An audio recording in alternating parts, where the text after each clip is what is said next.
And the minute he opened the hatch, the Corps of Engineers guy in charge was standing there, and he says, "Is it what I think it is?" And I said, "Yeah." I said, "I got a nuclear reading." And I handed him the Geiger counter.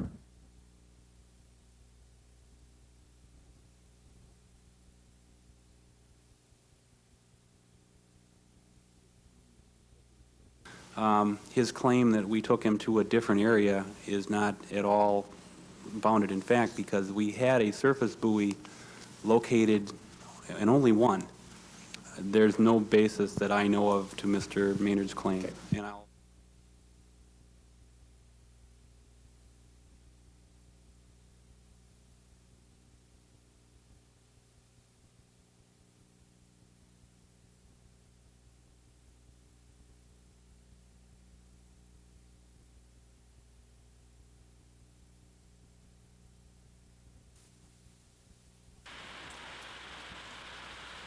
Saturday, 9 o'clock a.m. I was on the early shift. My name's Pappas. I walk the lake walk. My partner's name is Rich Powell. 9:06 a.m. The incident happens.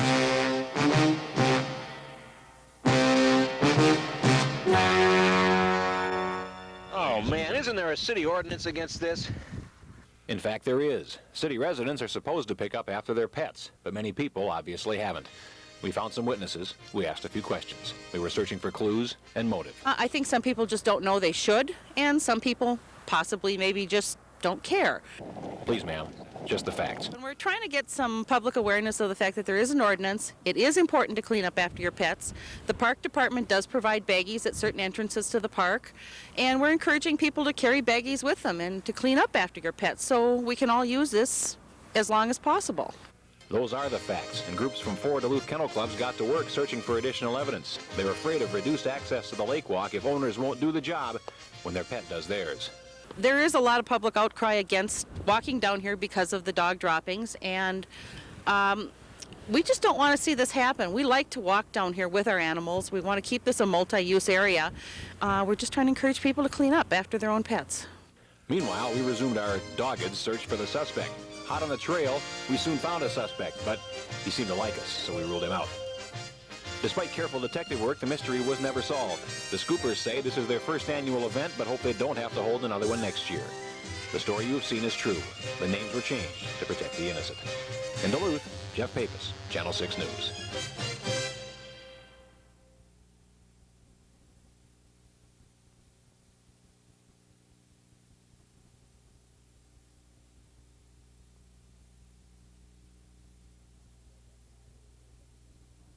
I'm Tom Brokaw. Tonight, is there such a thing as a fountain of youth? Well, maybe. I don't feel that I'm 101. People are living longer, healthier lives. What's their secret? Watch NBC Nightly News tonight. Coming up tonight on the 6 o'clock news, outgoing Superior Mayor Herb Bergson looks back on 8 years in office. We'll have his inside story. We'll have details on new efforts now underway to curb the growing problem of teen gambling here in the Northland. Plus, humans are the only animals coming out of hibernation. We'll have the unbearable story. Join us for tonight's 6 o'clock news.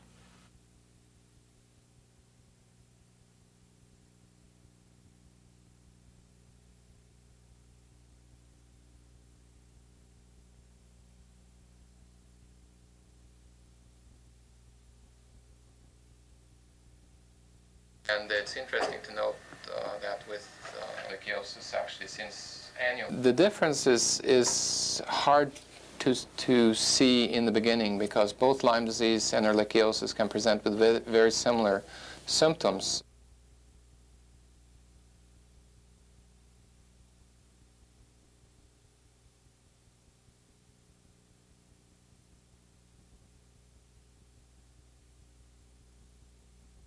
Since the first case was discovered.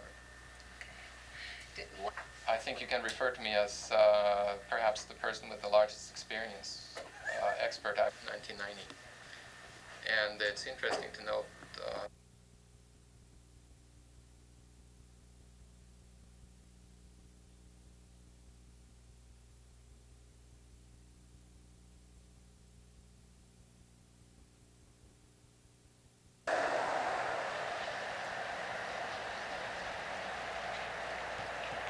you know, we were concerned, and we did speak with security and with maintenance to see if there was anything we needed to do, and they didn't feel that there was at this time. So we just went on with our day.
A cemetery on Highway 105 in the south end of Superior was vandalized early Easter morning, April 16th.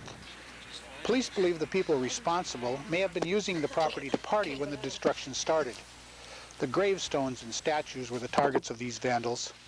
They kicked and pushed some of the stones over and pulled over others with their car. 48 monuments were overturned and at least 3 of them were broken. The estimated cost of repair was nearly $7,000, and that figure could rise. But the money wasn't the only concern. Many families were saddened and hurt by this malicious act. Help Crime Stoppers catch these criminals, and we'll give you a reward up to $1,000. We'll also keep your name a secret. Call us at 1-800-974-TIPS or 723-ENOUGH.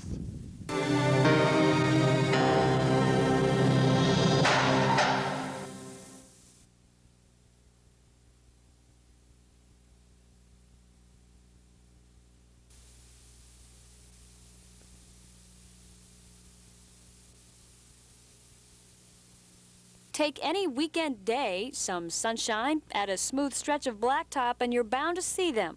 But laws could change for inline skaters.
A lot of reports people have been saying, why don't we just put them all into one? Well, this is our city, and it's up to us to decide what we want our city to look like in the future for ourselves and for our children. And if we do nothing, then things will just happen to us. And so it's important that we really take charge of what's happening so that this becomes the city we want it to be.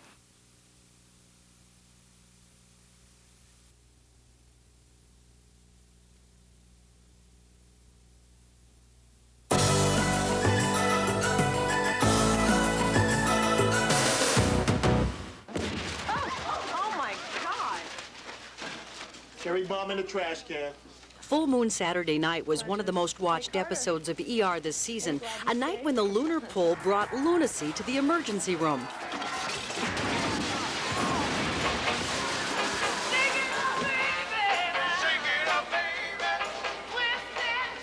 Is Full Moon Saturday Night Hollywood fancy or fact-based reality? For some reason, that full moon, it draws them to ERs like magnets. Steve Johnson is an 8-year veteran of the St. Mary's Emergency Room. Before that, he was a Cloquet firefighter and worked ambulance. There's no doubt in his mind a full moon means a full ER. But we've had some rowdy characters. In fact, Dr. Rasky, who we'll be seeing shortly, and I dealt with one gentleman here several years back that took both he and I to try to hold on for a blood draw. So we do have some hairy moments down here, too. You could survey the staff here, and I would bet that 3/4 of the staff would say, yep, there's something about the full moon. We see more unusual stuff on the full moon. I don't happen to be of that group. To get to the bottom of things, we spent the night shift at St. Mary's on Full Moon Saturday night.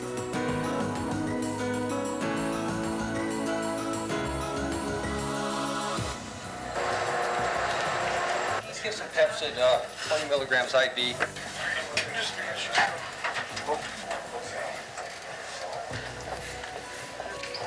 How are you doing?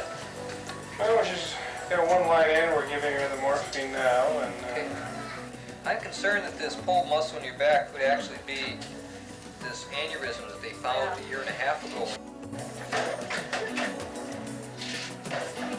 This right here, okay? I'm Dr. Cole. Okay? You know where you are right now? Vertebral chest and C-spines, please. EKG as well. If pain gets any worse, let Larry know, okay? Okay. I'll see you a little later.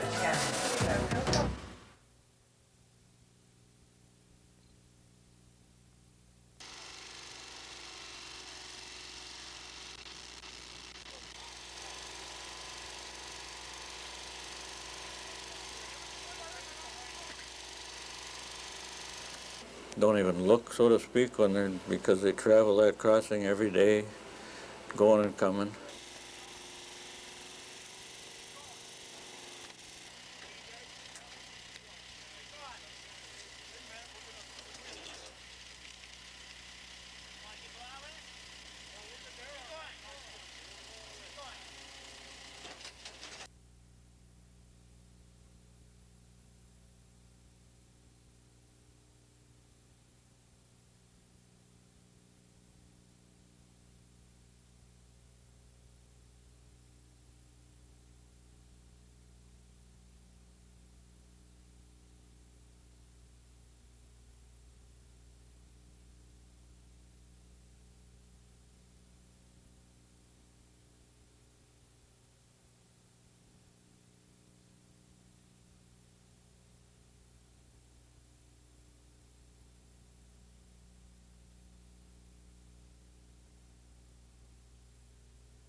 Fixing all the inside. Humberto's going to be doing the same thing. Okay.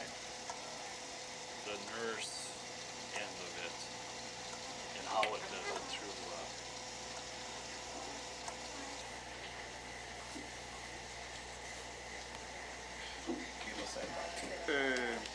The donation of the machine that this hospital give to us, I think, will be very helpful for the people of La Ceiba.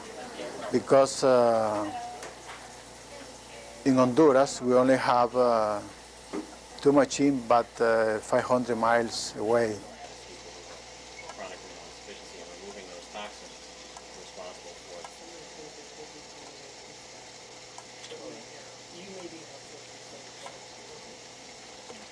I'll ask her a couple questions too. Probably at the end after you explain.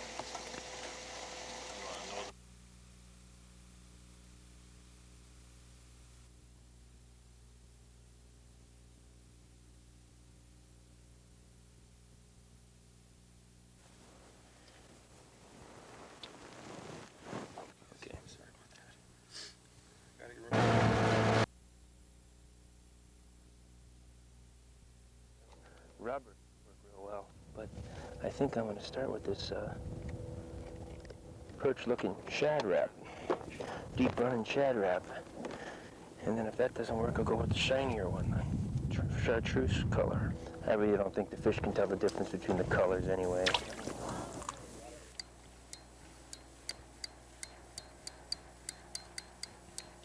That leader is pretty bright. I may have to go just a straight line and no leader. Oh, I got company over here. These guys are a little too close, if you ask me. How you guys doing? Good, we're about 18 feet now, or 16 feet. I may have to just go golfing this afternoon and put the rods away for a couple of hours.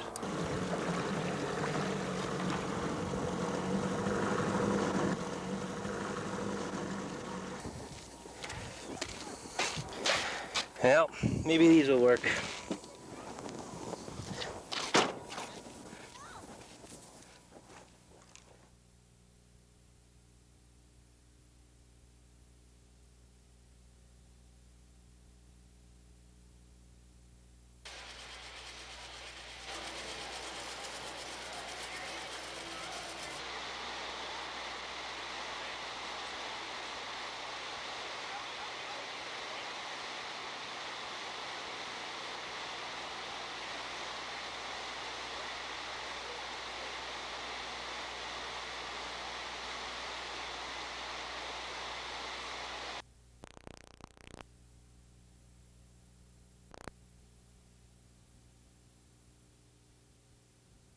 I don't know if we're not getting the message here, but people want to see costs contained. And if we're ever going to keep on saying that we're moving forward, and I know we've been moving forward for to look at some documents.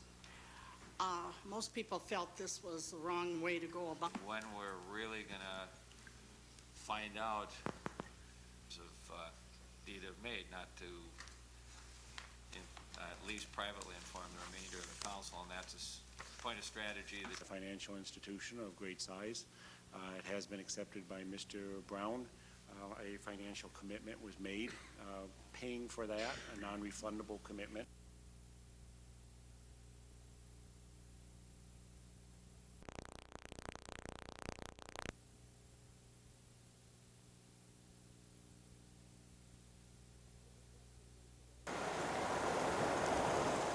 The big question here today is who to believe, Doug Toll of 1 year ago or the Doug Toll on the stand today. Toll was on the stand for most of this, the last day of testimony here in St. Cloud. Toll's testimony filled with contradictions to statements he gave to police just after the shootings. Now what the jury will have to decide is whether the killings were a complete surprise to Doug Toll, as he claims they were, or whether Doug Toll aided and abetted in first-degree murder. Toll's attorney Bob Lucas is trying to show that Toll was friends with Sam Witherspoon, Keith Hermanson, and Peter Moore, and that he had no intention of killing them. During direct examination, Lucas asked Toll, "Did you want Sam Witherspoon dead?" Toll, "No." "Did you want Peter Moore dead?" "No." "Did you want Keith Hermanson dead?" "No."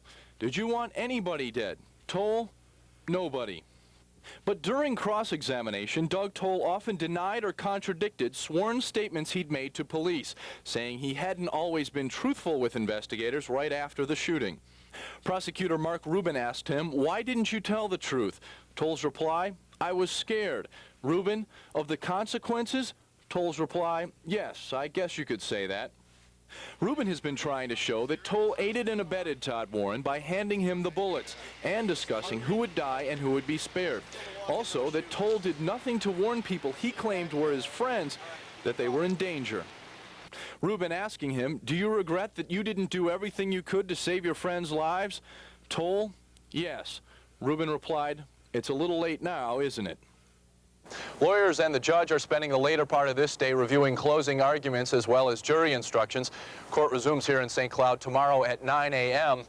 The jury could begin deliberating as early as tomorrow afternoon. Now back to you.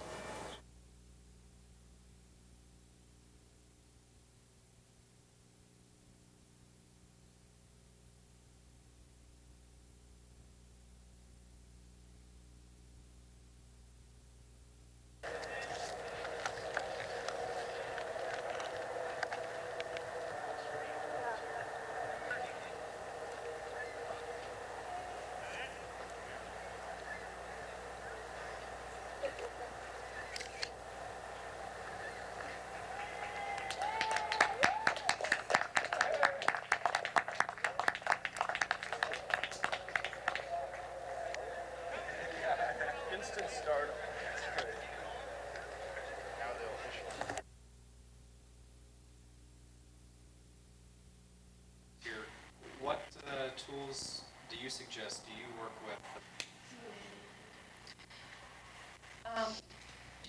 They walk away a little taller. Every place we are is affected by the violence in the home, and we really need to start looking at it that way and working all together rather than being splintered and figure out what is it we can do as a community. Learn the skills that you've learned in school and what you're doing here. And as far as, and I think too about kids who think it's nice, and Woodland in particular, where the teachers were reluctant to let you. This is such a good plan to stay with, and you really are enjoying it, and really are feeling like you're being successful. And do you think that you'll try to get other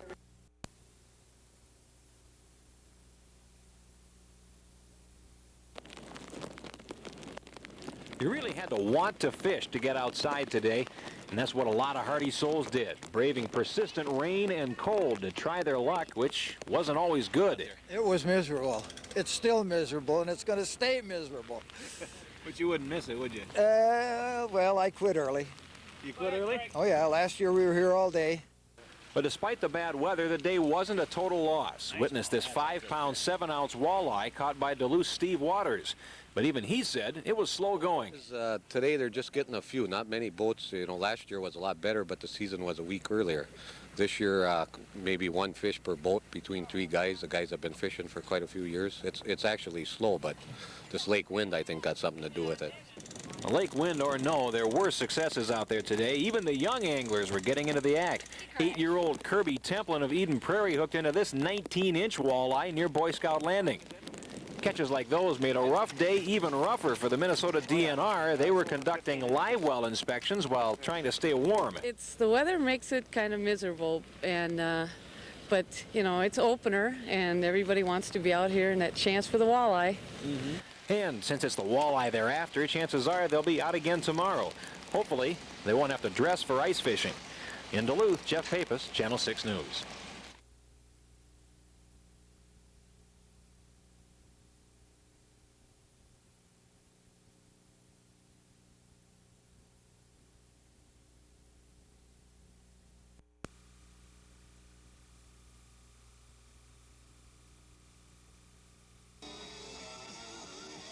No matter how hard you exercise and diet, you just can't get rid of that excess weight. We've all heard the cry. Now, finally, the U.S. Food and Drug Administration is listening.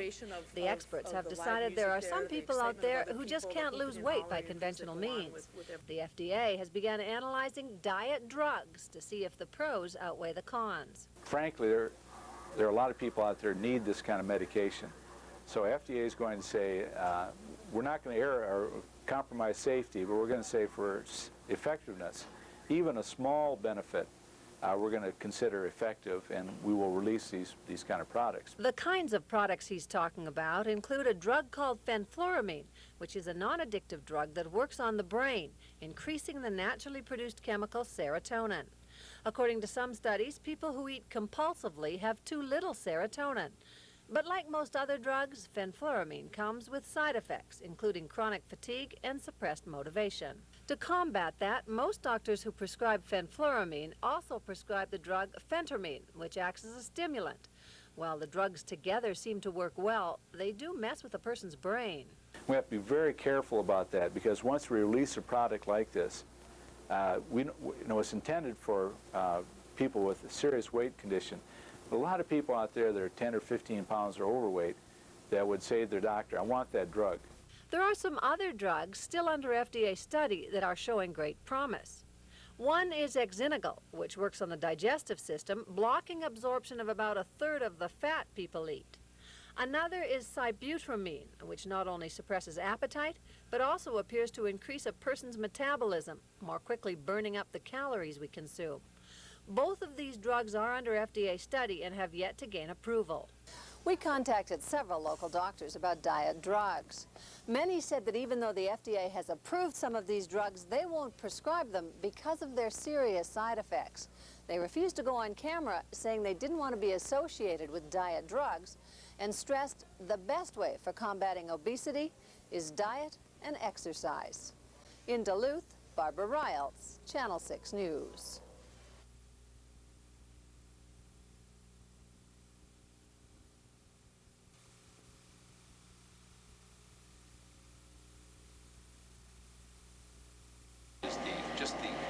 circulation and seeing gust fronts come out of thunders improved our warning statistics tremendously just for a one-day occurrence. We had...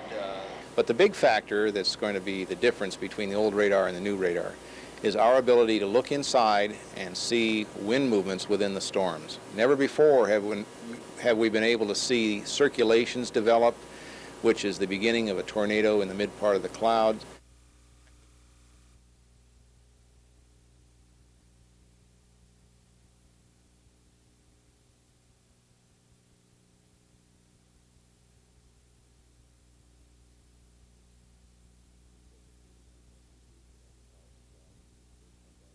They said the 30%, we based it on the 1,000 jobs.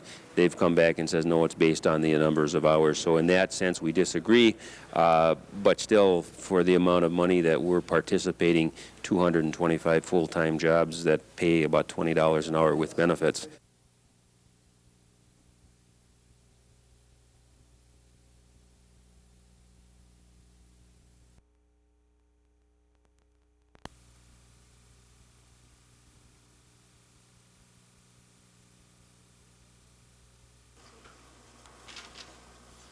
They're the words everyone in education fears, teacher cutbacks, and this year they've hit hard in Grand Rapids. 30 teachers from throughout the district were laid off this week.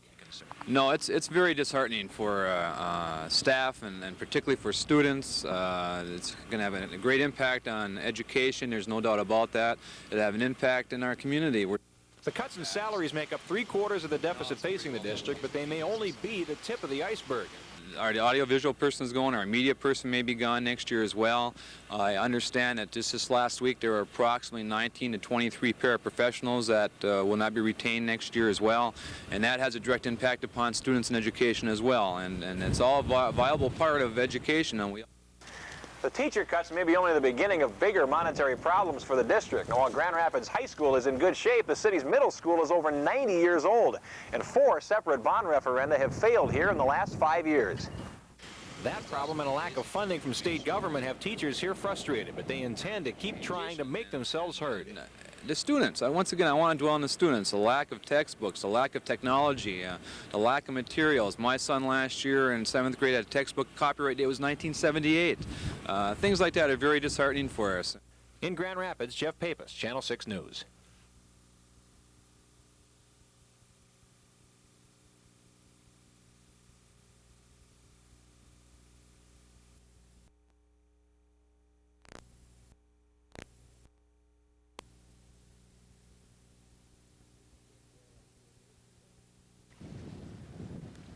We can catch walleyes here most of the time, or rather than just the spring and the fall.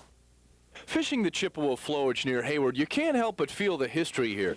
It's on this body of water that Lewis Spray hooked and landed the world record muskie. These waters are famous for muskie, and to a walleye fisherman, that's a good thing. The walleye here get underfished. A lot of people come here to fish the muskies, but this really is an underrated walleye fishery, isn't it? You bet. There's a lot of walleyes here. It's a good hatchery for the walleyes. Super good fishing in the spring and the fall, and good to fair or whatever all summer long. Our guide today is Darwin Berry, who many people around here say is the best guide on the Chippewa flowage. First one of the day. It's supposed to be yours. Well, you're the guide. Here's a great tip from Darwin. Find the fish. Don't rely on that lucky spot that worked last year or even last week. Fish move around on a lake depending on conditions, and today, Darwin and I fished a good 6 or 7 spots before we found walleye. After just a few casts, you got nothing. There's no sense of staying here. You got to go look for them. They don't really come to you. Holy cow, what do you got there? By moving around, we eventually located a spot where a good number of fish seemed to be holding. Beautiful. Caught a fish. How about that? The jinx is over. 17 incher. How's that? Just about 17 inches. Looks nice. Another tip from Darwin Berry is his favorite saying: fish hard. On cold spring days like this one, you need to be persistent. Oh, a little bigger. Oh, yeah, that's fish.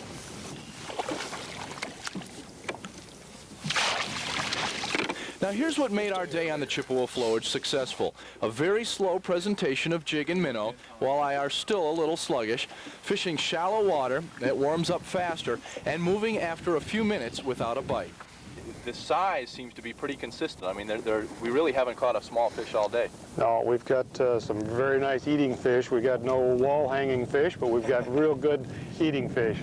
Now, if you think you'd like to fish the Chippewa flowage, call our guide, Darwin Berry, at 715-945-2321 or Treelands Resort at 1-800-377-2802.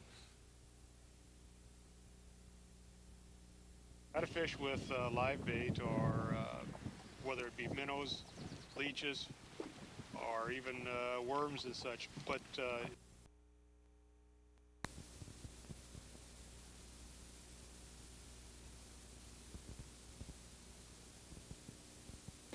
Lake Winnebagosh, or commonly known, is about 45 miles northwest of Grand Rapids. the unique thing about Lake Winnebagosh is its natural setting. So little of the shoreline is privately owned. In fact, only 1% of the shoreline has development on it. And that's a unique feature of our lake. Oh, there's a nice one. Joe Thompson, whose family owns the Four Seasons Resort, is a veteran guide out here on Winnie, and on this, a cold and blustery day, it doesn't take him long to find a nice fish. There's a Winnie walleye right there. One feature of Winnie is that it's a big, wide-open lake. There is very little protection out here from wind and waves. That big blue thing you're looking at in the water is called a drift bag. What it does is it slows us down, and it also offers us better boat control. What we're doing is we're making passes over a weed line here in the northwest corner of Winnie.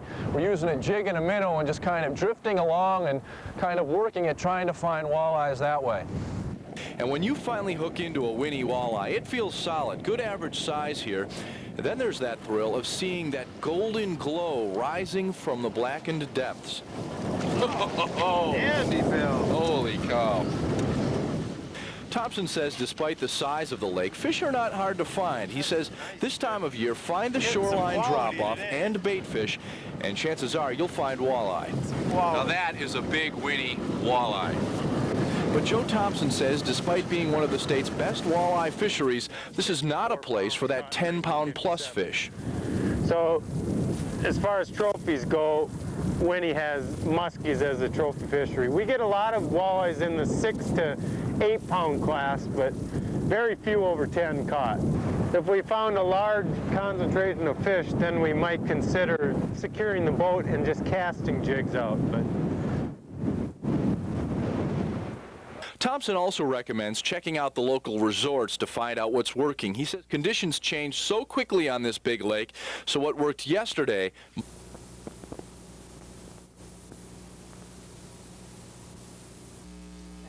First impressions are lasting impressions, and unfortunately for Kathleen Karapi, it's been a bitter pill to swallow. I'd go and I'd cry. I mean, I was really upset by people staring at me, so I didn't leave my house for over a year. To look at Kathleen now, you'd wonder why she's self-conscious about her face and why she's been pointed at and laughed at in public and turned down for jobs. People judge you by the way you look, and it's sad, but you're not going to change your attitude, so you have to change yourself. And change she did.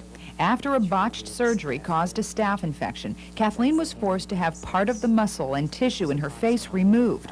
The surgery left a large indentation just under her left eye. And I was told by the doctors that what you're about to see is as good as I will ever look. Then Kathleen met Dolores Martin, a medical cosmetology specialist. Dolores told Kathleen she could correct her disfigurement with professional makeup. Here are before and after pictures of Kathleen's face. As you can see, the results are amazing. We're not here to judge you, we're here to help you and to make you feel whole about yourself. Dolores says her most challenging makeover was making this client who lost her eye to cancer appear to have an eye. I think just in our everyday life, what we have to cope with is hard enough. And so she helps blend and cover life's imperfections and gives a boost of self-esteem at the same time.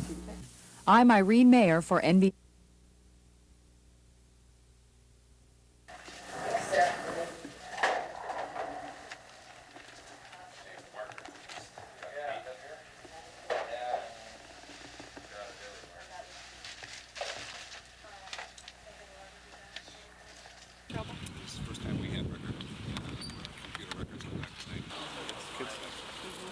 so the court does not have jurisdiction criminally.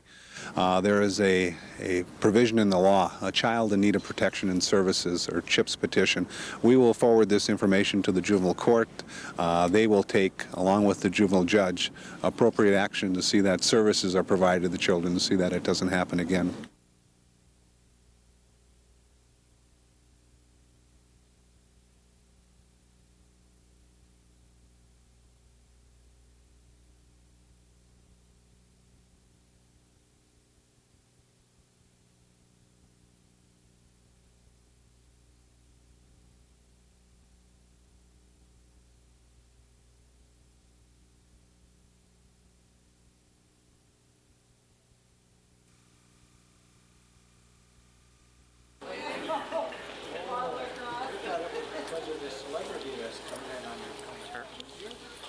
Superior, about twice the size, and really some splendid opportunities for me. And it's a very difficult time because I really love Superior and really love the university, and so it is a stressful time in that sense. I'm really pleased to have the opportunity, but it has been a tough decision, and I have been up all night. Catch you when we could. Okay, thanks a lot. Thank you, Betty. Thanks, Betty.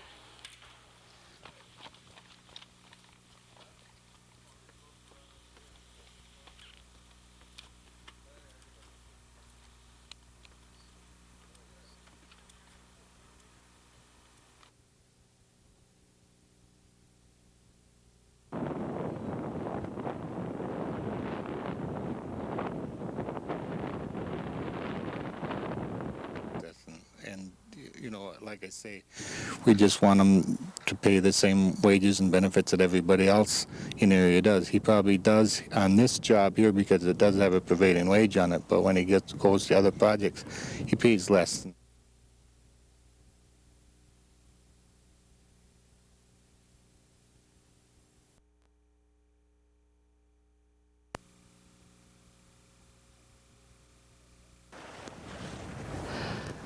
State conservation officers, we're checking fishing licenses today.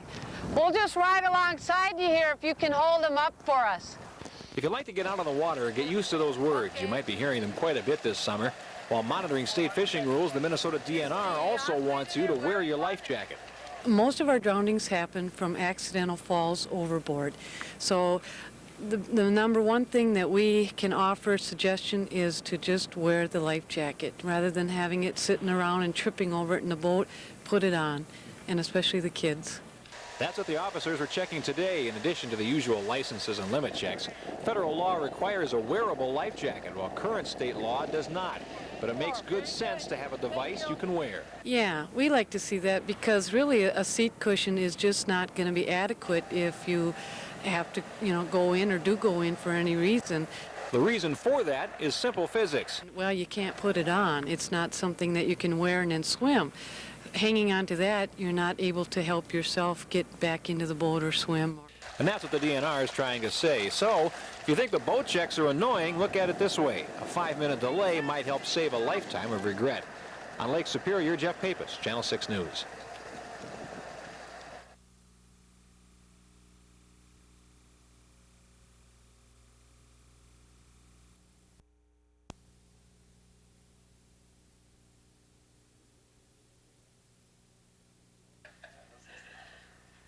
His name was Dale Warenen, and his friends said he was the All-American boy. Growing up in McGregor, he started 3 sports before volunteering for Vietnam in 1965. We didn't know what Vietnam was until Dale was a senior and he started talking about it. And he'd just keep talking about going there. And I said, well, why you? And I said, well, why not me? There was no answer to that, you know. And while there, the worst happened. On patrol with the 101st Airborne, Warenen fell on a live Viet Cong grenade to save his squad, killed at age 20. His parents accepted the Congressional Medal of Honor posthumously from President Nixon in 1969. But as time passes, fewer and fewer people even know who he was.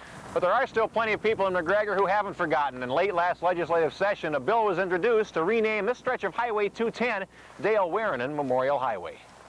The fate of the measure is still unclear, but the bill was largely due to the efforts of this man, John Smith, a Korean War vet who didn't want McGregor to forget a favorite son. Not many people in town knew who Dale Wernan was. Not many of the young people and some of the older people. And I thought that this shouldn't be this way, that we should know who he is in this community. He should be a role model for our kids. Wernan is being remembered in other ways. The high school gym where he excelled as a basketball player now bears his name. The McGregor School Board approved the change 10 days ago on the 28th anniversary of his death. Well, you feel kind of overwhelmed, that's for sure. It's wonderful. People want to do these things. It's great. I always think that, oh, Dale, you don't know what's been going on. Dale's father was shot down and taken prisoner by the Germans in World War II, and a younger brother served a full tour in Vietnam after Dale's death. His Northland families like the Werenans that have paid the heavy price of war, and for whom Memorial Day is every day. In McGregor, Jeff Pappas, Channel 6 News.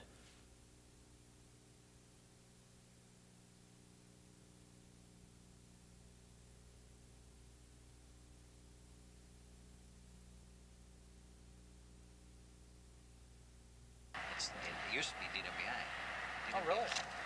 Yeah, I mean, I think, just looking at the district this morning, we're doing better this year. And if, you know, Memorial Day traditionally is a tough day. The 4th of July, Memorial Day, and Labor Day are the three, and it can go either way. But usually Memorial and 4th of July are the ones that are concerned the State Patrol the most. So we're grateful that things have worked out. I had 10 people back when I had 7 years at 67. Attention an officer in traffic, it's speed. It used to be DWI. Oh, really? Yeah, I mean, I think, I'm talking in total volume now. DWI, when our drinking.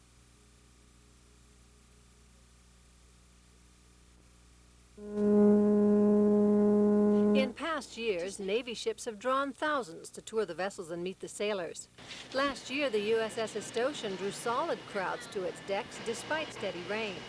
The Navy has sent a vessel to Duluth for most of the last 10 years for public relations and recruiting. People want us to come, and we certainly welcome the opportunity to come to the people of northern Minnesota and northern Wisconsin. You know, they're warm, wonderful people, and we like showing off your Navy to you.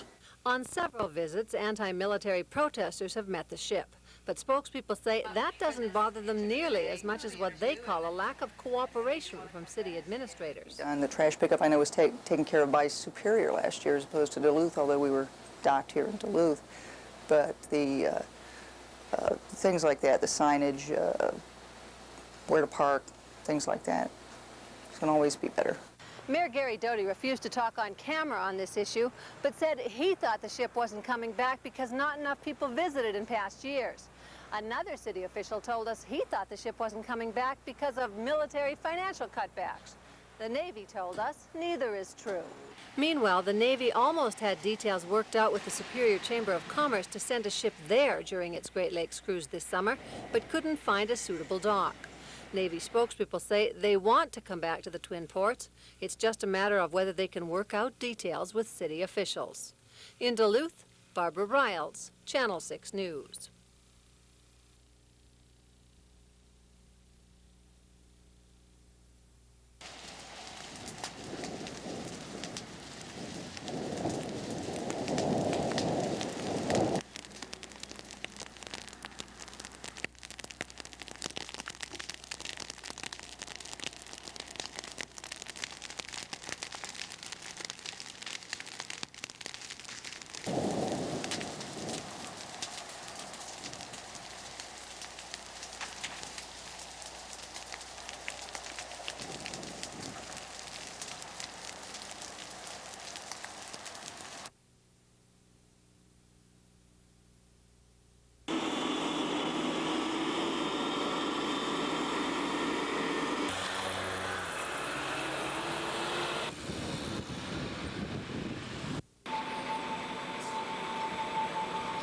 Well, it beautifies the city. It brings in new water and sewer situations into those areas, so it modernizes some of the infrastructure that's there. It's putting in new curbing. It puts on a new road surface, so it greatly will enhance those two areas.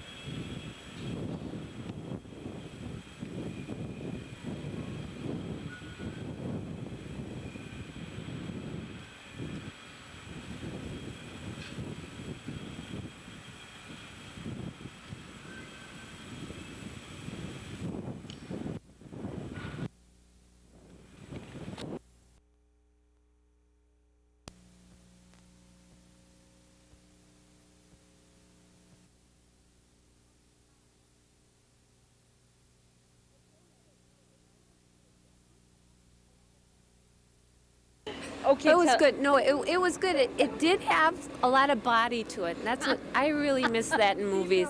And it had some soul to it.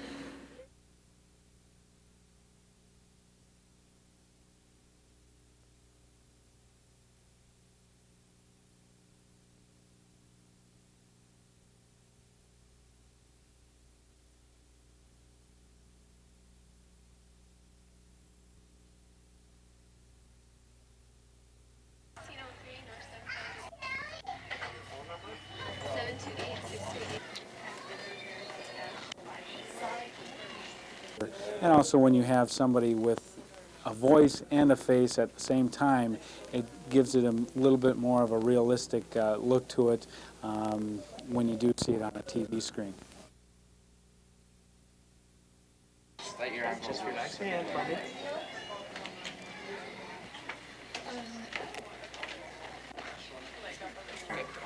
Now hold it. Four fingers together. Tuck your thumb under like this. Tuck your fingers together. Now you take this. Your picture goes right there. You fill up. That particular paragraph right there. That one and also, what's the other? Beats all our deadlines.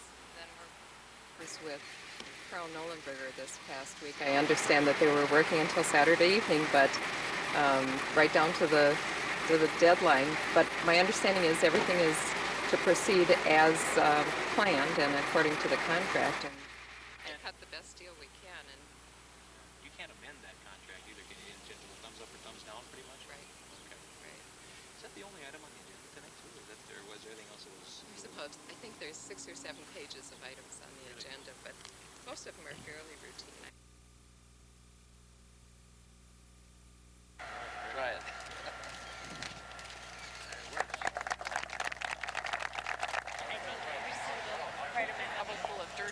The Western Canadian producers indicated they had more oil that they could move on our pipeline system to the markets in Chicago area and in eastern Canada. So they backed us in expanding the system, and in fact, since we've had it in operation, we're seeing higher volumes moving on our pipeline system.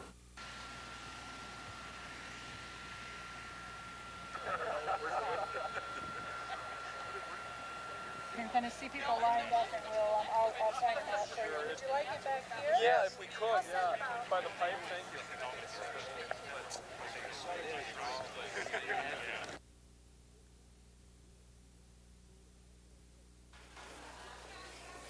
It's that time of the year for the young. School is out, or nearly so. Ideas are high on fun, but wallets are poor on cash. Uh-oh, time to get a job. For some, finding employment is a full-time job in itself. If this sounds like you, think positive. In Duluth, Youth Employment Services, or YES, will help you find that job. We let the kids know exactly what jobs are out there instead of them having to search for them and go around to them. We know the jobs that are there, and we just refer the kids out there, and they do it on their own. With the dirty work already done, the only part left is the interview, and in some cases, that is done over the phone. So we don't have that many applicants. We need especially college age. We don't have 18 on up, 18 to 21. We don't have a lot of them, and a lot of employers want that age right now. Many 14 and 15-year-old students are using the job service to their advantage and already have formulated a plan for the summer, even if Youth Employment Service wasn't needed. It took me 2 applications, and then I came back up here, and then Vance Hopkins got me that mediating job down at Playfront, so. Still, most others aren't so lucky, but because it has been around for roughly 4 years, Youth Employment Service has made life for the hardworking student that much easier, until recently. A late start this year has kept the number of applicants around 400. Last year there were more than 800, but officials with the job service are optimistic that another successful year will be had. In Duluth, John Jetta, Channel 6 News.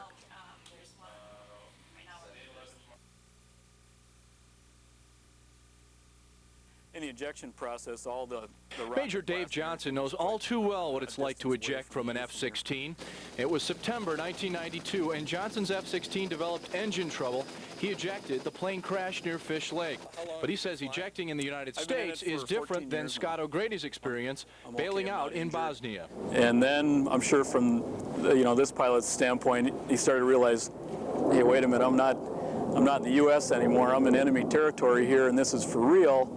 And even though we're not at war, I mean, there's people out there that probably didn't want him in their backyard at that point. So I'm sure he started to realize after a few minutes there that I need to take stock in my materials and my equipment and start evading. And that's exactly what F-16 pilots are trained to do. They go to a special base in Tacoma, Washington, where they play a very sophisticated game of hide and seek in the wilderness. But they do make it pretty realistic. If they catch you, they try to pretend like they're the enemy that's running you down, and you feel pretty good about it if you can get from A to B and not get caught. One wire service report said that the rescued pilot had been surviving on a diet of rainwater and bugs. Major Johnson says that eating insects is all part of their training. That's all part of the training. You're not required to try those things out in the woods, but some people do. You're not given all the food you can eat when you're out there, so after 6 days, some people experiment and try a few different things out in the woods. Johnson says incidents like this make him realize how dangerous his job is and how important his years of training have been. At the 148th Fighter Group base, Bill Lunn, Channel 6 News.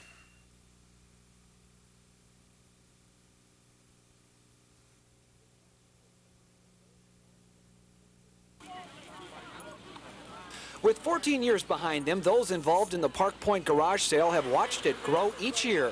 With 4 miles of merchandise in front of them, those involved will tell you it's a better bargain than Walmart's. After all, the event has been dubbed the world's longest and largest garage sale. 2 years ago was probably one of the best years ever, and the newspaper reported 50,000 people coming down on Park Point just for this event alone during the entire weekend. Apparently, the boss thinks I'm an avid shopper, so as not to disappoint, I went shopping, but only to keep my reputation intact and maybe to satisfy my curiosity, but don't tell him that. Say, my friend was in here last year and he could not stop raving about the deals he had. I'm looking for a computer. We have a great computer right over here. It's got new room software. It goes for $80. $80? Heck of a deal. We've had lots of offers on it. $80? I seem to have forgotten my wallet. Need you to take a check? No. You know, these things do happen, but I still have a chance. How about Visa, Discover, MasterCard? And oh, no. You see these things happen on TV, but you never think it will happen to you. Can you bill me? Maybe I can pay in easy monthly installments. N-O. What 2 letters don't you understand about no? If this garage sale didn't have refreshments, games, and other necessities that only high-class garage sales have, I would be out of here. Please, I'm begging you. No. I didn't want the computer anyway. Oh well, I did learn one very important thing from all of today's hoopla. Don't leave anything lying around, because these people will try and sell it. Please, please, can I have my pen back, please? Please, I need it to write. I have to write. I need to write. I'm a reporter. So ends another shopping spree for this penless reporter. On Park Point, John Jetta, Channel 6 News. I'll give you a quarter.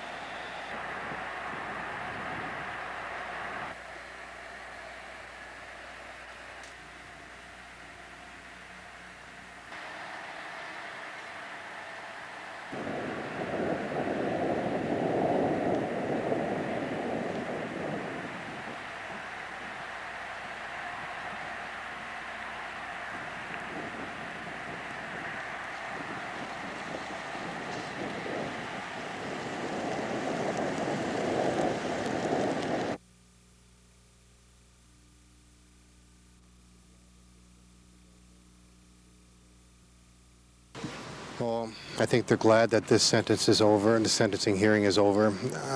I just spoke with Mr. Hermanson, and he's hurting so much, and he's glad that it's over. I guess that's the best way to put it. There's a sense of finality, hopefully, for the families. There's no finality for Doug. He'll be in prison, and he'll be appealing. So this case will go on and hopefully get reversed on appeal.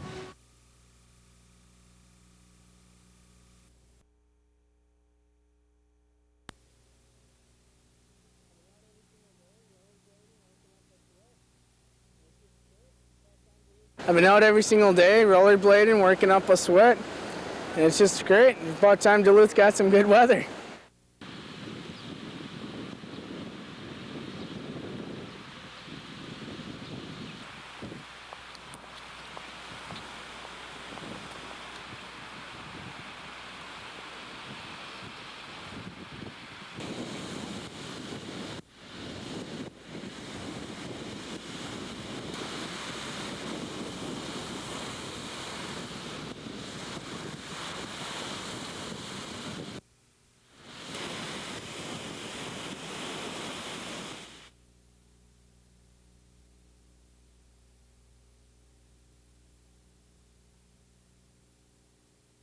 Craft that they used to when they were first opened. So now they are cutting back in some of those facilities, but Duluth is more efficient in all this, which some agencies very much could be. Are looking to cut back. However, Duluth is not one of those facilities that would be affected by that simply because we have a rate. As of right now, it's still in the Appropriations Committee in both Congress, or the House and the Senate. But everything we've been hearing so far is on a positive note that they are not going to take it away for us, but cross before that, and when the budget actually gets finally voted on, probably late September this year and signed by the president. Okay. And just tell me why Jim Oberstar is coming to see you guys today. Well, Congressman Oberstar, this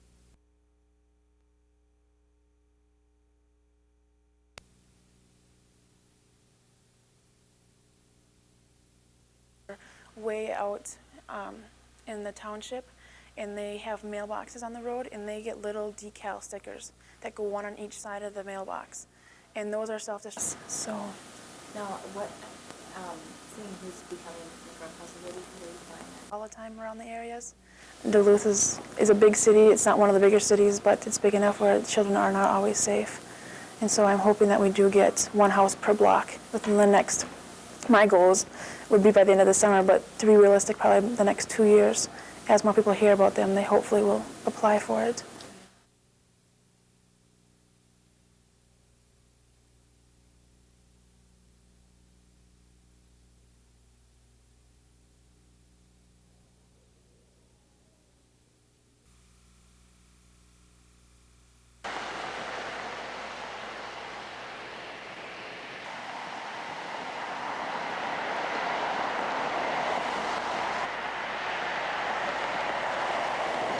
Additional volume of people and traffic in our area, and many of them are unfamiliar with the areas, and that causes some problems relative to accidents and speeds and drunk driving and those type of things.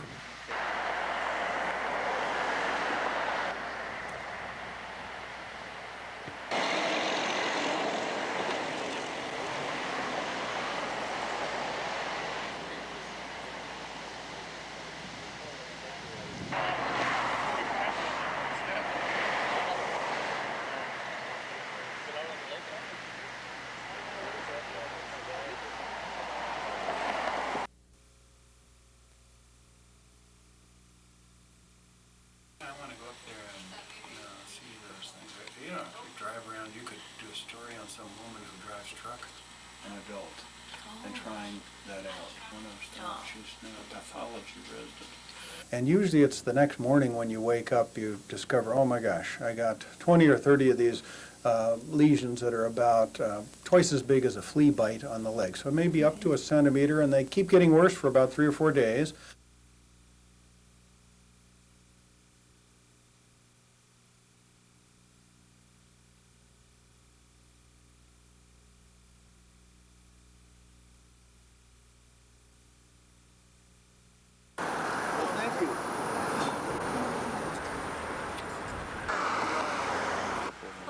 celebrating movie? Well, I like to think of it because of the fireworks, stuff like that, because it's kind of like that's what we see when we're together. We see a lot of fireworks. Yeah.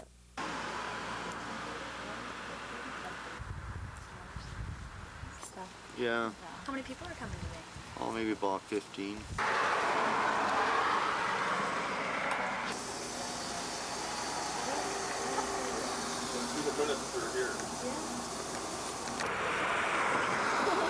There, get your bag.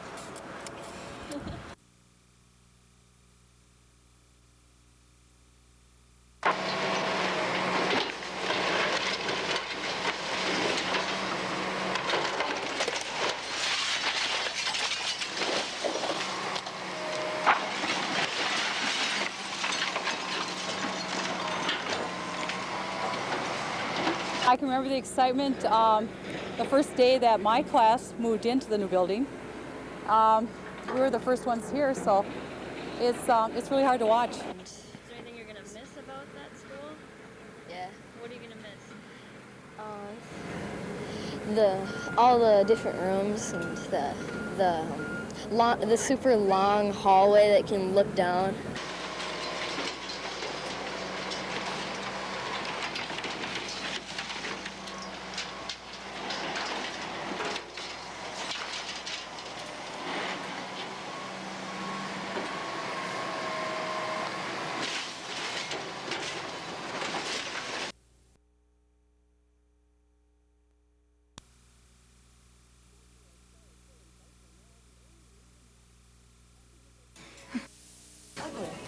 Year-old Sarah Tilley bites her nails morning, noon, and night. I could just like sit there in the middle of class and then just start biting them. It's just a habit. It's a habit that drives her sister Michelle crazy. Michelle is a manicurist, and it's a challenge to give Sarah a manicure when she bites her nails away. The cuticle's all torn up, blood. There's like half a nail there on the whole nail bed. It's terrible. It's also dangerous and can lead to bad infections. And what happens is when you chew on that area or you chew the nail down, you open up that area, bacteria from the hand or from the finger can enter the lateral nail fold. Dr. Consalvo sees several cases every week in the emergency department. He says if the infection gets worse, it could lead to tissue and bone loss, even losing a fingertip. And at the worst stage, even antibiotics don't help, and treatment requires the painful process of cutting and draining the infected part of the nail to release the pressure and heal the wound. So far, Sarah's been lucky. She's been biting her nails for as long as she can remember. Her sister will keep on trying to convince her and many of her customers to stop. I just try and get down to the nitty-gritty with it, telling them what kind of germs are in their nails and what they're eating. And I mean, they walk into a public place, they touch the doorknob, using the restroom, any money, anything they touch, and sometimes it helps, but sometimes it doesn't. For NBC News, I'm Diana Penna.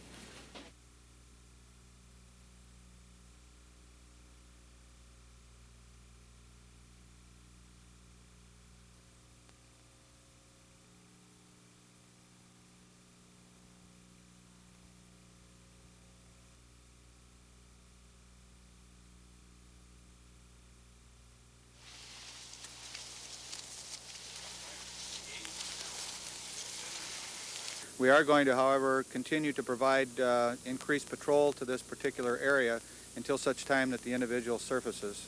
Now, Hanson was serving time for second-degree murder. Can you tell us the particulars surrounding that murder? He was involved in a killing in Eau Claire, Wisconsin. He used a hammer to kill the individual and then left that scene and was later apprehended.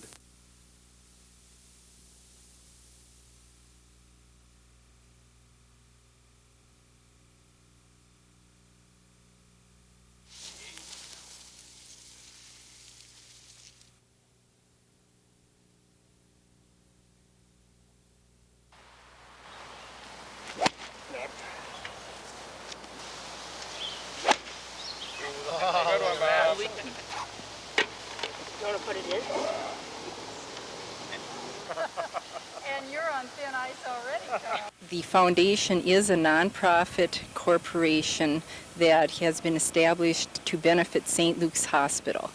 And we also do give out grants, which are given by grant requests, and it is monitored by a volunteer board of directors.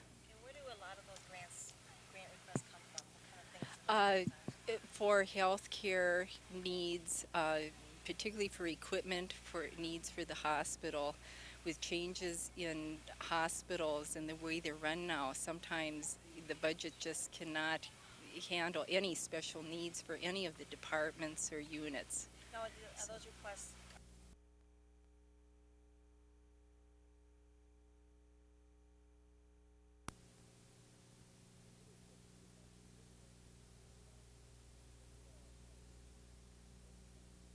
Your neighbor said that he was actually living there and paying you $200 a month in rent. Is that true? Well, no, this is not true. Russell Cameron has never lived there, per se. He was trying to rent the place from me, and I'm telling him at the time then, because he's, I guess, because of his record or whatever, he's got some sort of thing as to where he's in and out of jail all the time. I called myself just giving him a hand here. I said, well, I'll help you if need be, but that's it. No, I can't rent the places out. You heard the council say that. What about, you had no knowledge that a 14-year-old girl was assaulted in the building back in March? No, I did not have no knowledge whatsoever of that. And you're aware that these dilapidated buildings are sites for crime. I mean, that people can go in there and do whatever they want. Well, I don't look at it as a dilapidated building. I look at it as, you know, one of my homes that I'm trying to own. I mean, you see it as a dilapidated building. Call it all kind of things. What'd you label it? With the doghouse or something? Well, we didn't label it that. That's what everyone in the neighborhood Somebody calls it that. I never did. I call it my family house. I don't call it the doghouse. But you don't live there, do you? No.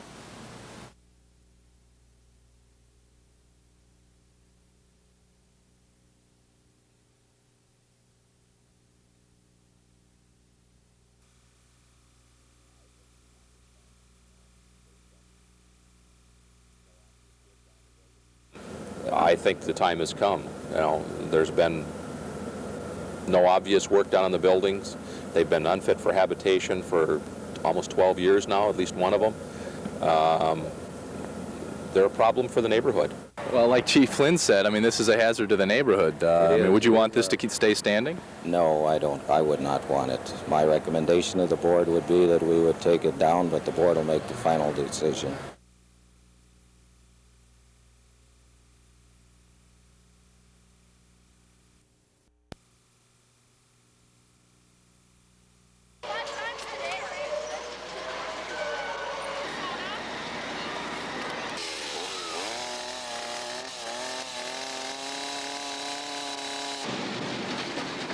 Oh yeah. All my cousins, my mom, my girlfriend, my aunt, they're all here. The whole family. Everyone's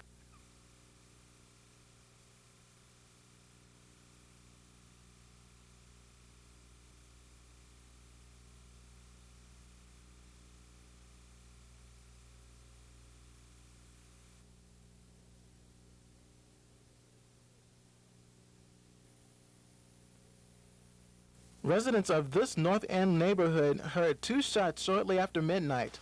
The shooting followed a fight between what police called 2 rival gangs earlier that night in the Virginia Dietz Center in Catlin Court.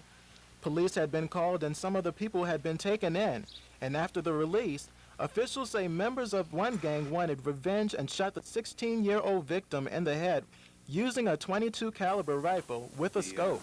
Short time later, at around 12:40 a.m., we received a call to 1107 John Avenue, which is 2-3 blocks from our location now. Report that a person had been shot. Officers responded and found a 16-year-old Superior resident with a gunshot wound to his skull.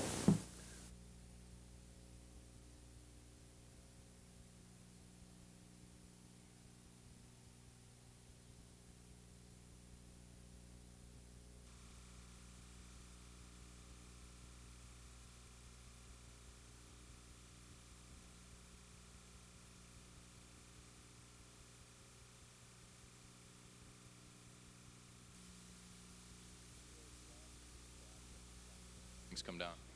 Well, you know, we're glad to see the process is finally going to come to an end. It's been a long process. Litigation is just extremely, as you can see, extremely difficult in regards to this, and that's what's been the holdup. The neighbors are going to be very relieved, I'm sure, as well as the rest of us. We've had a fire in the one building already. There was a murder in the other building, or apparent murder in the other building, so obviously it's a problem that needs to be dealt with.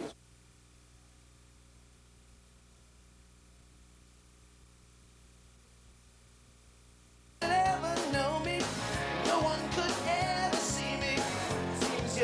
only one who knows what it's like to be me. Someone to face the day with, make it through all the rest with. Someone I'll always laugh with, and even at my worst, I'm best with you. Yeah. Did you expect that would go nuts like that, the theme song?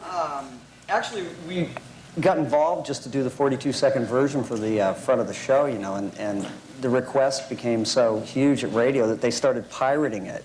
Well, that's great. And looping it and making it into a 3-minute version. And you get no money on that, so that's terrific. Exactly. We don't?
I got letters. I probably got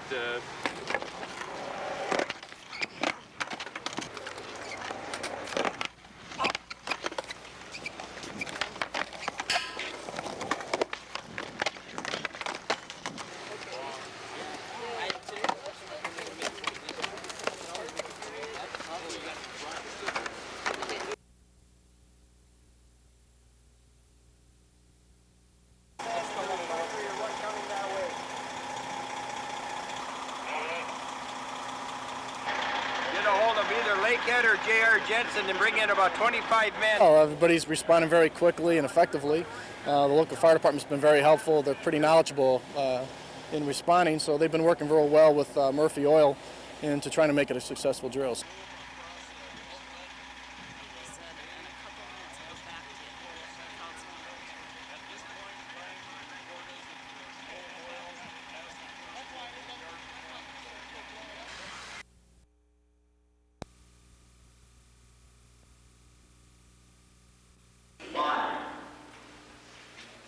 What has labor done?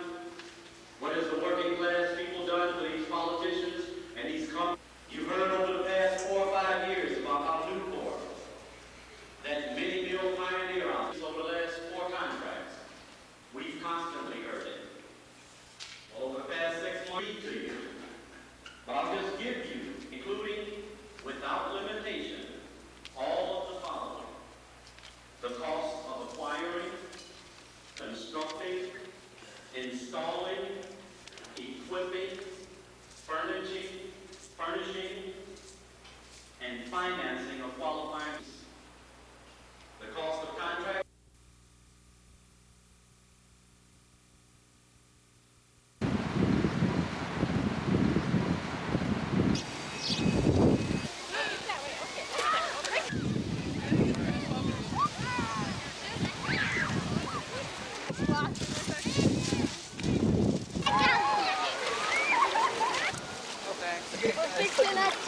Jamie, this is Tiny.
familiar with. We'll talk about the history. Mostly the Yugoslav 13 to 1400 years ago. The Slav, they were on the Balkan Peninsula, and of course 1839 with the Battle of Kosovo. I don't know who that is. Thank you. As a matter of fact, 10 miles. Not essential because the conflict in Bosnia today is about nationalism and is about ethnic nationalism that was formulated not in 15th century or 14th century but in 1990.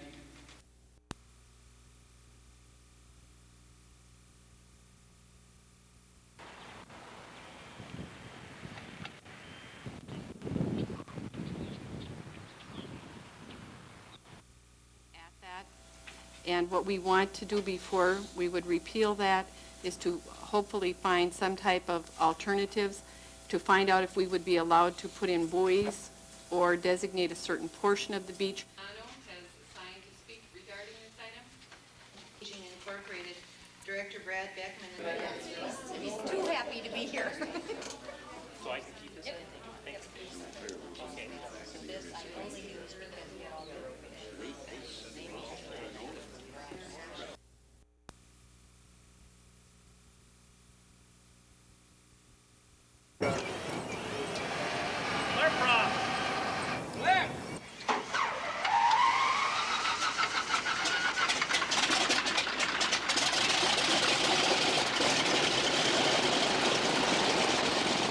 The Red Baron Stearman Squadron has 1944 Stearman biplane behind us. Red Baron has modified the airplane to do aerobatics and air shows, so it has a few things that make it a little nicer, like 450 horsepower versus 220, and a few other things that make a beautiful day like this a lot of fun.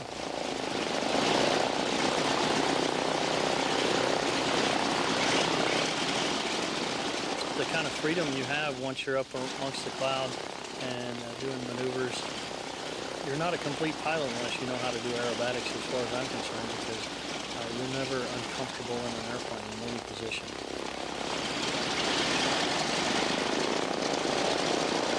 We're here in town raising money for the Courage Center, which is a day camp for physically challenged kiddos, and for the next couple weeks, every Red Baron frozen pizza sold, a portion of sales goes to that organization.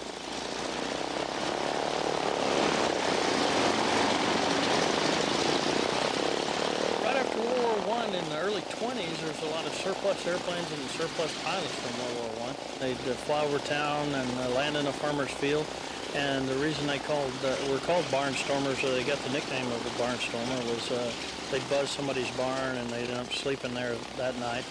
We like to think of ourselves as some of the last barnstormers, because the only difference between us and them is that we don't sleep underneath the wing of the airplane.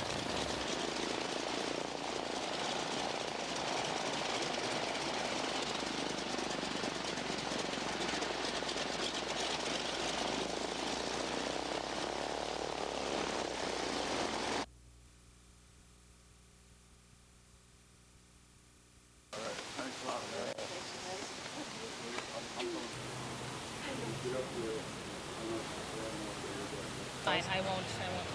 Section to that. Well, you know, I was optimistic about that too, because the jury was all Caucasian. I really had my doubts about that, but Gary Bjorklund did a good job. The jurors did a great job. They listened. I believe they listened to everything that had been said. They went and deliberated. They put it all together. They put the evidence together. They put the facts together, and they came out with the right verdict.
KBJR-DC hired a Twin Cities firm to make suggestions as to possible courses of action.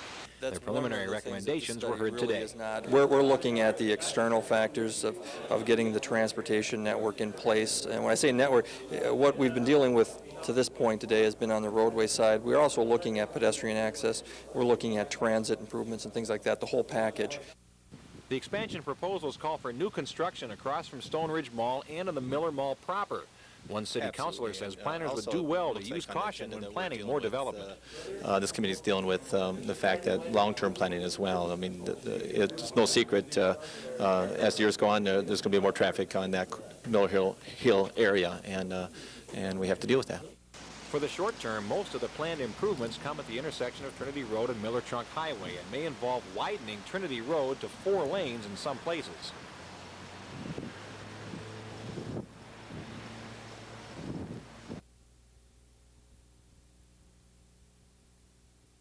Pray for the victims of our nuclear madness. We pray for the people in Hiroshima and Nagasaki. Humanity dished up in World War II is a threshold. We're passing from the realm. And my hope is that we find new ways of resolving conflict so that we can eliminate war, and specifically eliminate such things, though, as the necessity of nuclear weapons. Atomic bombing.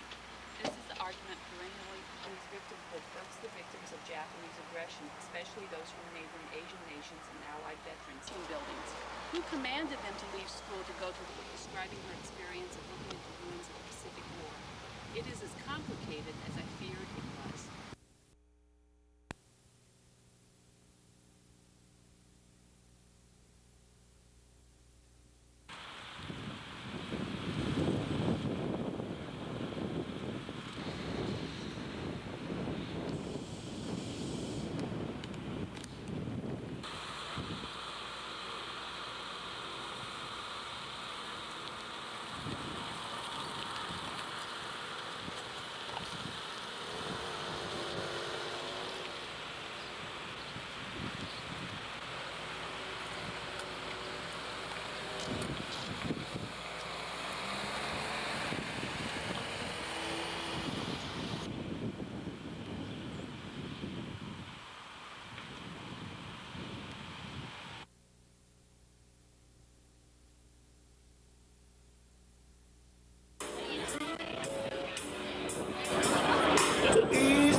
As my vision starts to fade,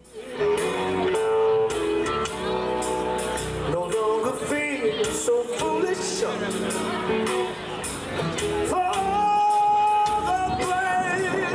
of me.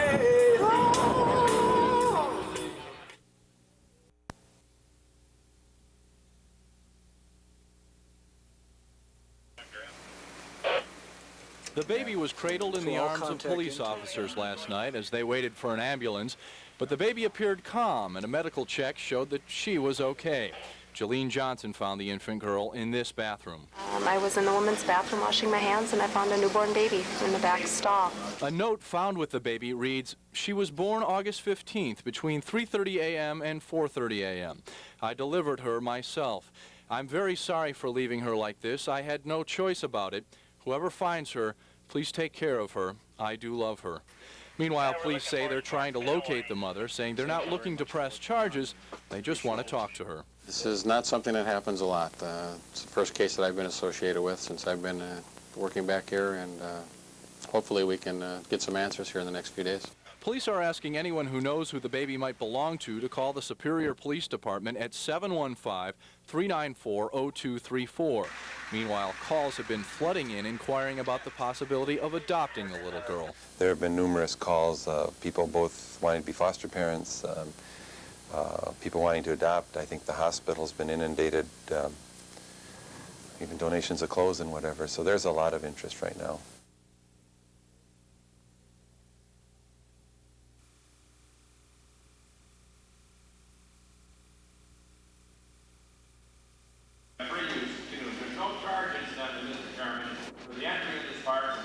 From the park to learn to see one another as people who work. We want to expand those partnerships with others. Disney World, not Yellowstone, would be their yardstick to measure our national heritage and our children's legacy. These mechanized portages lead into lakes that are motor accessible under the 78 Act. It makes no logical sense that you can use a motor on the lakes, but you can't get the motor to the lake.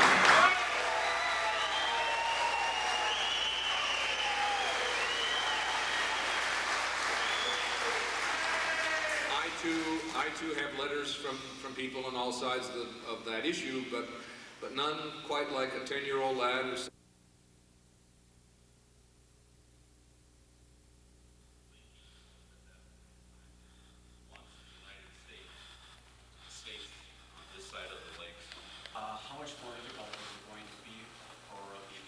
And this embodies a very common sense notion that each of the Great Lakes states, all 8 of them, right now have different what are called water quality standards. So a discharger could go to a different state and have a different permit in each state. And the Great Lakes Initiative is saying, well, no, that doesn't make sense. And you also would be particularly worried if some of the health effects that these contaminants are responsible for then are happening with our children as well. So not only would they have an impaired economy and environment, they themselves will be working from a less healthy perspective. And I don't think anybody wants to extend it.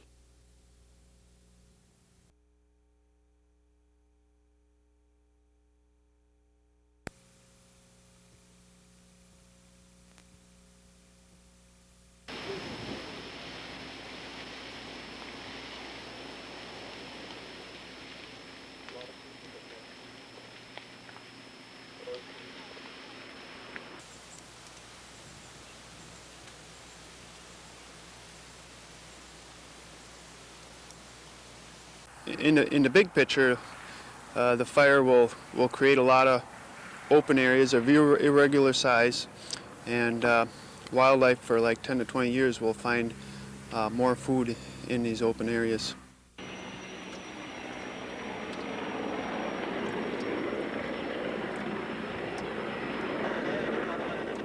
Go ahead. Are you within a half an hour of blast? Stand by.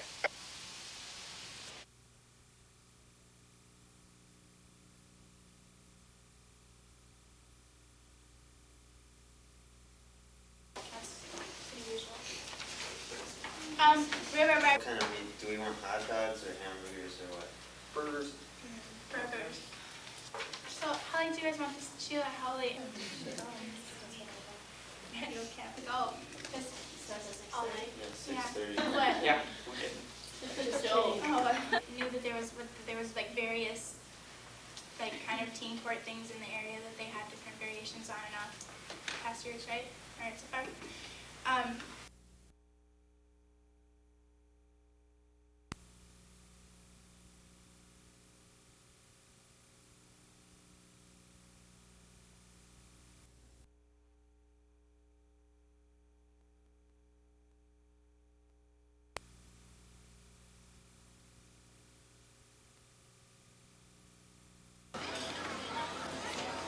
I felt a little overwhelmed by the state fair. After all, I've never been to one before, not in Minnesota or any of the other 49 states for that matter.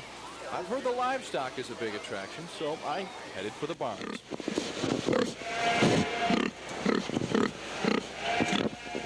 And realizing it's more difficult to interview a pig than I thought I'd move on to the cows. Is he excited to be here? He doesn't look too excited. He takes life pretty easy. I suppose when you weigh 2,500 pounds, it's good to take life easy, isn't it? Yes, it is. Would it be all right if I tried? Yeah, it'd be fine. Okay. And he's got a special trick that he does?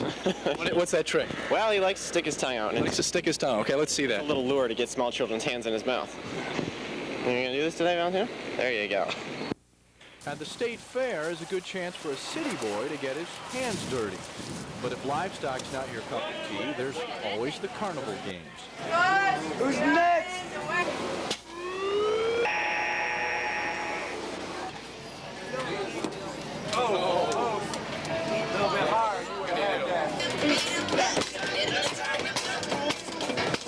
Whoa, Elvis sighting.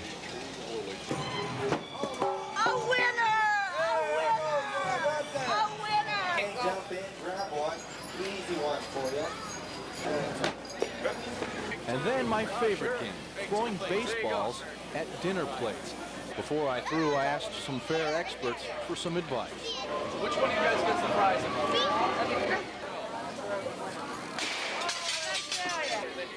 Thanks a lot. And with prize in hand, I went in search of more fortune at the fair.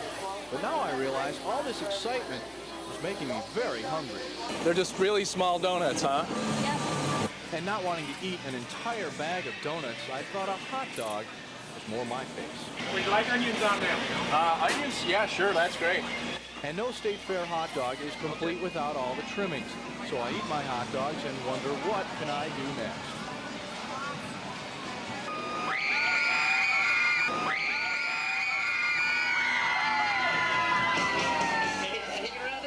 I knew I shouldn't have eaten those hot dogs. Upside down and feeling a little on the queasy side at the state fair. Bill Lund, Channel 6 News.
Nationally, the average for chancellor, depending on how you feel about that, you can bemoan that.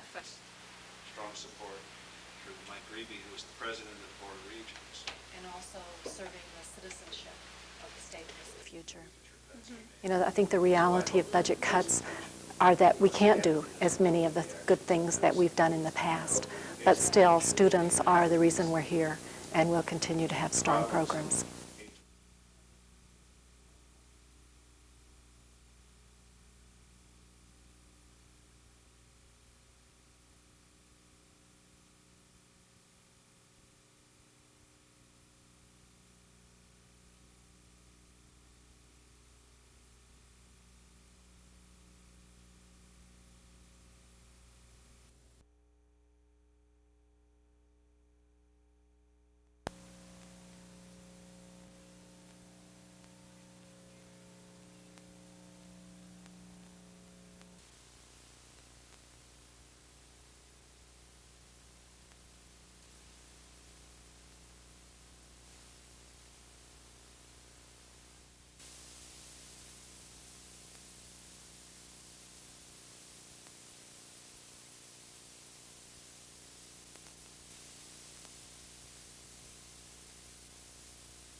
council set up and take notice, so it's very unwise use of the tax dollar. You'll be there later today? It's about time we had a change. It's about time that people started standing up and let it be known that we're going to start speaking our mind, that when we elect people, we expect them to listen to us, and we also expect those people to come out and represent us.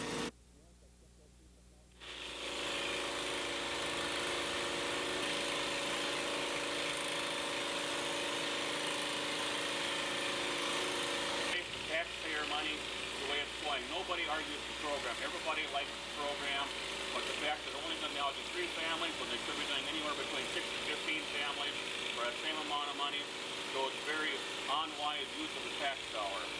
And I think the taxpayers have got to start standing up too and wanting a little bit of... Gary Doty and Herb Bergson is that if you don't like an ice arena and you don't like an aquatic center, I'm not going to tell you to leave town.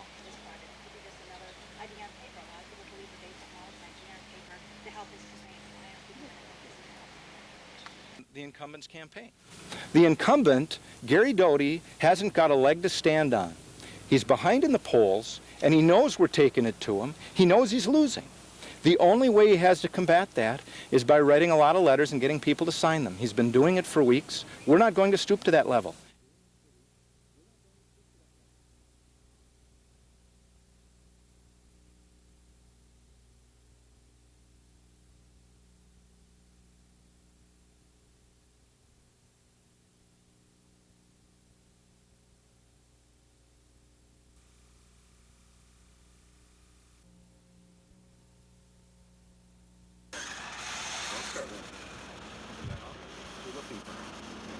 People who lived at 1107 John Avenue in Superior on the circuit July 18th. I just think the message has to be sent that there's a lot of times police have discretion.